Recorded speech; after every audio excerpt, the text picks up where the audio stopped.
Living in a small home, clutter piles up like a crammed matchbox. Every step feels crowded. Every glance meets chaos. Your mind can feel on the verge of exploding. But these very limitations are an invitation to get creative with every inch empty walls, the space behind doors under shelves. Each forgotten nook can become smart, functional storage. When space is limited, creativity is really just about connecting what you already have in a smarter way. This is how you can maximize every corner without buying extra furniture. After countless attempts at making everything look pretty and giving up, I realized the secret small, easy-to-do changes, the kind even a lazy person can manage, are the ones that actually keep a home organized long-term. In this video, I'm sharing 9 practical tips for small space living ways to hide clutter. Keep your floors clear and stay organized without turning into a super tidy person. Tip 1 begins with a corner. Most homes ignore the wall by your fridge. A slim shelf turns it into a hidden hub for papers, school supplies, and even iPad charging, and it's a total game changer for small spaces.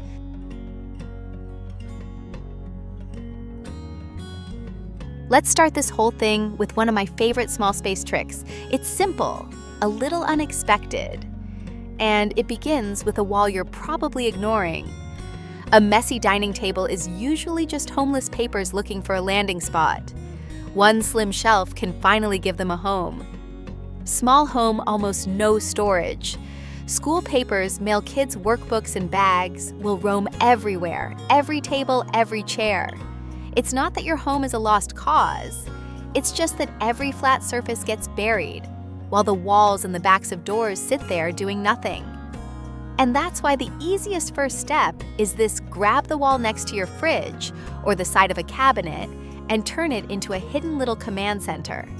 A slim shelf just deep enough for file folders, tablets, and a few notebooks is enough. Add a couple of plastic file holders or magazine files, one for household papers, one for kids' school papers, one for mail and bills for the week.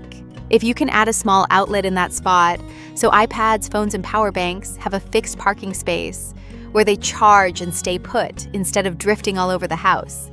In my home, the strip of wall next to the fridge used to be completely empty. Now there's a row of slim shelves holding my child's test papers, parent-teacher meeting notes, my notebook, and takeaway menus. Underneath, there's a little cubby just for the iPad. That's where the two of us always plug it in. Our dining table used to be buried under paper and random stuff. Now in the evening, it's just plates and glasses. Just looking at it makes my mind feel lighter. It no longer feels like I'm eating dinner on top of a pile of unresolved paperwork. Once all the papers and notebooks have their own parking lot, the next step is dealing with the things that always end up on the floor: coats, bags, backpacks, so the floor can actually breathe again. That's where the next tip comes in: hooks at the right height and a quick floor check every day. And if you'd like to see how I pair little hacks like this with a fast, realistic way to reset the whole house, stay tuned for the next video. I'll walk you step by step through the quick, clean routine that helps my home feel this light at the end of the day.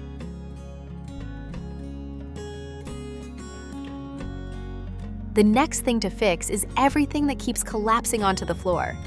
Coats, backpacks, and helmets don't magically land on the floor. They're just waiting for a hook that's actually within reach.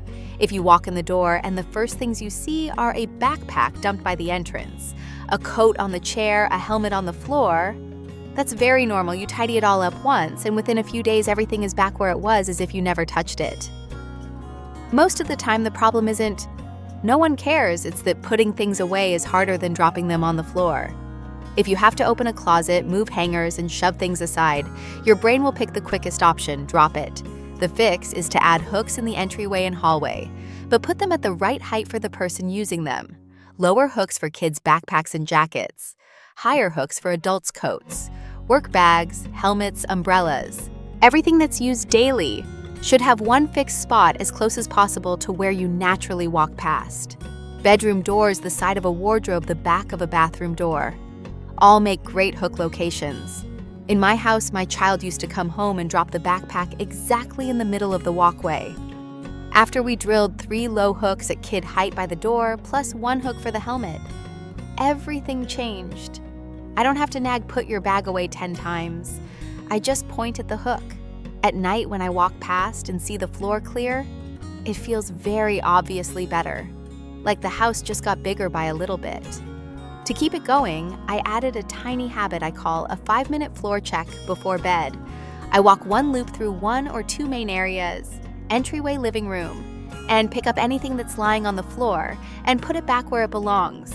No deep cleaning, no being ambitious, just floor items. 5 minutes each night is enough, so that in the morning I'm not stepping into a war zone and instantly losing my mood. Once the floor isn't covered anymore, it gets much easier to notice all the things still scattered on tables and in drawers that don't really have a home. That's when the lazy zones with bins and trays really start to shine.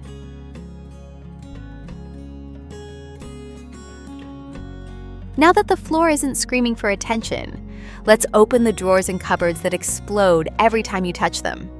You don't always need to fold perfectly. Lazy zones are the places where you're allowed to toss things in, and the drawer still doesn't look like chaos. People who can keep things neatly folded for a couple of days, only to see them unravel by the third, are usually not lacking discipline. The real problem is that the current system demands too many steps: opening the cupboard, pulling out the drawer, sorting by category, folding carefully. All of this may sound ideal, but it quickly becomes impractical after a long, exhausting day. Lazy zones are spaces set up so you can throw things in, but within boundaries. In my underwear drawer, instead of lining things up in neat rows, I just use a few cheap plastic trays, one for everyday underwear, one for socks, one for sleepwear. When clothes come out of the dryer, I do a quick fold to stop them creasing too badly, then drop them into the right tray. No photo from that drawer is going on Pinterest, but in the morning I can always find what I need without digging through a mess. In the kitchen, tiered shelves and clear bins rescued my water bottle and snack corner. I used to have one big basket where all the bottles were piled up. If I needed the one at the bottom, I had to dig. Now I use a tiered rack, 3 or 4 bottles per level, our everyday ones in the middle level, less used ones on top. Snacks and breakfast foods each get their own clear bin. When I need something, I just pull out a bin glance once and I instantly know what we have and what we're out of. No rummaging. In my child's study/play area, I also only need a few small to medium baskets, as zones: 1 basket for Play-Doh and slime, 1 for dress-up and costumes, 1 for cars, 1 for school stuff, pens, glue scissors. When playtime's over, I don't make my child sort things like a shop display. I just ask, which basket does this belong to, and let them put it back. It's far from perfect, but everything has a shared home and doesn't wander all over the floor and tabletops anymore. Once those zones are clear, the remaining problem is helping everyone actually remember where those homes are instead of constantly asking, "Where does this go?" That's when labels "GPS for your stuff" come in.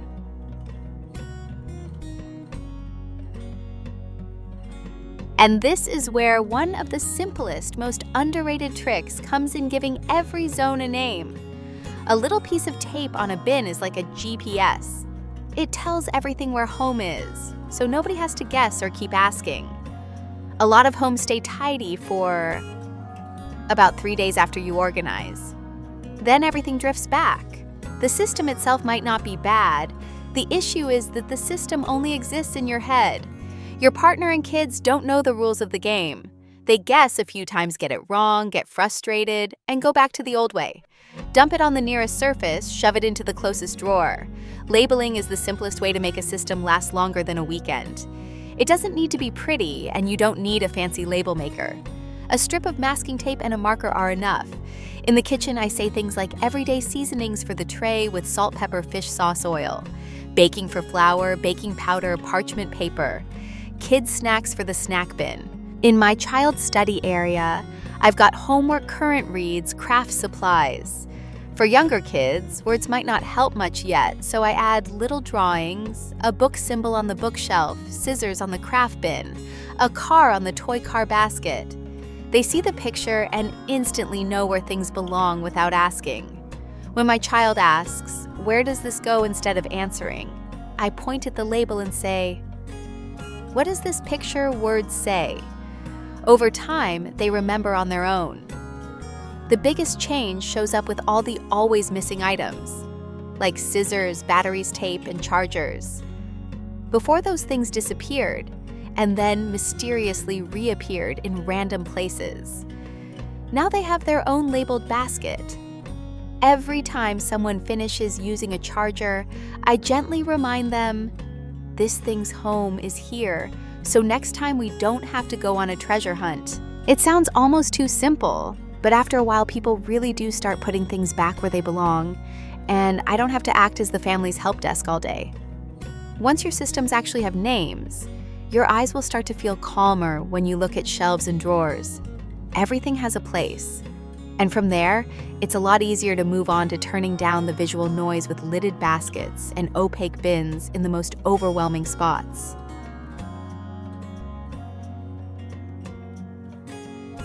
Alongside all these bigger systems, one of the easiest daily helpers is a tiny habit that lives right by your front door. A small basket by the doorway works like a soft pause button for your day, catching every little thing before it explodes into a full-blown mess.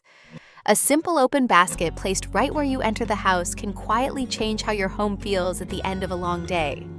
Think of it as a temporary landing zone for the things you always carry, but never quite know where to put receipts, sunglasses, keys, random lip balm, that hair tie you just pulled off in the car.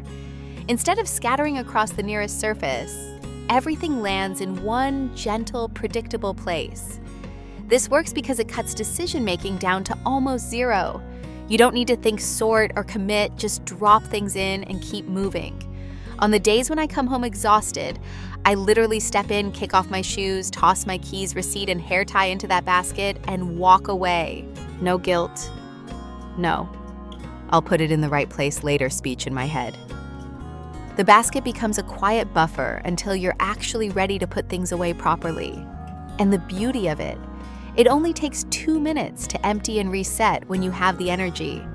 You just pick it up, walk around the house once, and return each thing to its real home.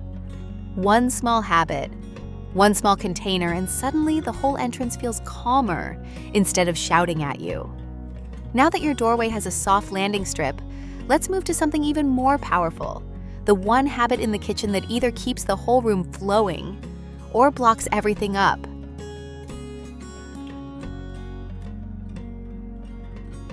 Because so much of the day's mess begins and ends in the kitchen, the next habit to look at sits quietly behind that dishwasher door. A dishwasher isn't just a machine, it's a rhythm keeper. Reset it, and suddenly the whole kitchen starts breathing again. Leaving clean dishes sitting inside the dishwasher for too long creates a quiet traffic jam you might not even notice. Dirty dishes pile up in the sink simply because there's nowhere else to go. You don't want to unload. You're tired. You tell yourself you'll do it later. Before you know it, the sink is full, the counters are crowded, and the kitchen feels heavy. Shifting one small thing, emptying the dishwasher at the start of your day instead of the end, flips the whole system. When I manage to unload it while the kettle's boiling or while my coffee is brewing, my sink never has a chance to become a mountain. Every dirty plate, mug, and lunchbox can go straight in instead of stacking and staring at me. This single change reduces friction dramatically. You wake up, the kitchen is still relatively calm, and before the morning rush kicks in, you've created a clear path for everything that comes after: breakfast plates, coffee mugs, lunch containers. On the days I skip this by 10 a.m., my sink looks like a disaster, and I'm irritated at everyone. On the days I start with an empty dishwasher, the mess never quite gets the upper hand.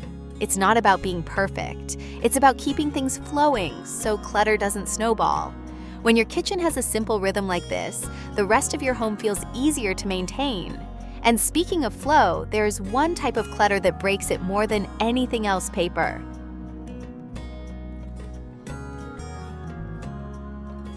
Paper, though, plays by its own rules, so it needs a dedicated home of its own. Loose papers spread like dandelion seeds, give them one home, and suddenly they stop drifting everywhere. Mail delivery notes, school announcements, bills, random warranties, paper sneaks into your home faster than almost anything else. And because each piece looks different and shows up whenever it wants, it tends to scatter across the house, a little on the fridge, some on the dining table, A few slipped under your bag, one stuck under a candle for later. Creating a single defined paper hub, a tray, a magazine file, or a thin box gives all these wandering sheets a home. Even if you don't process them immediately, at least they're contained. In my house, the hub lives on a narrow shelf near the kitchen. Anything flat and important looking goes there first. When the school sends a permission slip, it goes there. When a bill arrives, it goes there. No thinking, no sorting on the spot. A one-stop spot cuts down visual chaos and stops those panicked moments. Where did I put that bill? Or I swear I saw that letter yesterday. Now, when I need something, I don't scan 3 different surfaces. I just go to the hub and flip through one stack.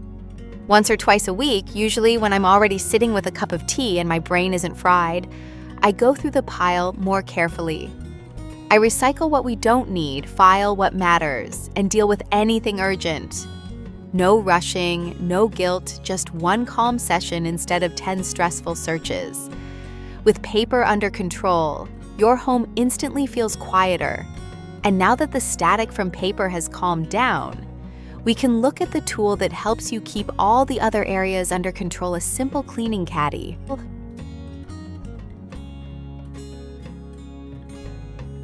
Once paper stops roaming around, the next thing that changes everything isn't more storage. It's letting your cleaning tools follow you instead of you chasing them. A cleaning caddy is like a quiet little helper you carry around, always ready, so quick cleanups don't feel like a whole project. Instead of keeping your cleaning products in 5 different corners of the house, gather your essentials, an all-purpose spray, a couple of clothes, some wipes, maybe a small brush into one portable caddy. This one change turns cleaning from, ugh, I'll have to go get the stuff into, it's right here. I can do it now. Suddenly, wiping the bathroom mirror or dealing with a coffee spill doesn't require a separate trip or a burst of motivation. For me, the caddy lives under the kitchen sink. If I walk past the bathroom and see toothpaste splattered on the mirror, I don't argue with myself about it. I just grab the caddy, wipe it down in under a minute, and move on. When I spill coffee on the counter or the table feels sticky, it's the same thing, no hunting for a spray bottle. No, I'll wait until I clean the whole kitchen. One small action done because the tools are already in my hand. The psychological magic here is simple. When everything you need is in one place, your brain stops resisting the task. Cleaning becomes something you can do in small, easy bursts rather than a full project you have to mentally prepare for. That matters a lot when you're already juggling work, kids' meals, and a mind that never really switches off. And the best part, carrying that caddy around feels a little like carrying control with you. You're not trying to deep clean the whole house. You're just quietly taking back one surface, one mirror, one corner at a time. Over a week, those tiny moments add up to a home that feels cared for, instead of constantly slipping away from you. Once quick cleanups feel this easy, the next layer isn't about tools at all. It's about how your space looks and feels the moment you walk in. That's where light and reflection can do more than any organizer ever could.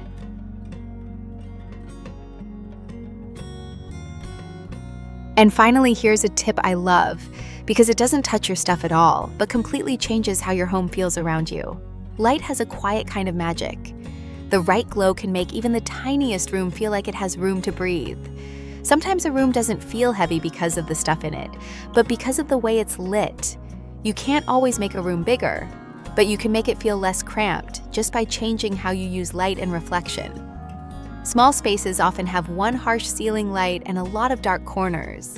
That kind of lighting makes every pile, every shadow, every object look louder than it really is. Even if you've decluttered the room, can still feel like it's pressing in on you. Instead of fighting the walls, start playing with layers of light. That might look like a soft LED strip under a kitchen shelf, a motion sensor light inside a deep closet, or a mirror placed where it can catch the window light and bounce it deeper into the room. None of these things remove clutter, but they completely change how your brain reads the space. In my kitchen, I added a simple LED strip under the upper cabinets. It's nothing fancy, but at night, when the overhead light feels too harsh, I switch on just that strip. The counters look calmer, even if there are still a few things sitting out. The shadows soften, and what's left feels more intentional than chaotic. I did something similar in our hallway, just one small wall light, and the corner that used to feel like a dumping ground now feels like part of the home again. Mirrors work the same quiet kind of magic. I don't cover entire walls in glass, but I do use one tall mirror near a window so it can catch and bounce daylight into the darker side of the room. In a tiny bedroom, I put a mirror opposite the door just off to the side of the wardrobe, and it stopped feeling like a box. Nothing about the square footage changed, but my shoulders drop a little every time I walk in. This last tip isn't about storing more or buying your way out of clutter. It's about easing the pressure you feel in your own space. When the light is softer and the room feels a little deeper, you're not as overwhelmed. And when you're not overwhelmed, it's so much easier to keep up with everything else. Your hooks, your baskets, your paper hub, your caddy.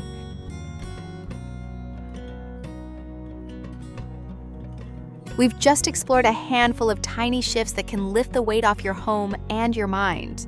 Your space doesn't need to be perfect. It just needs to be on your side.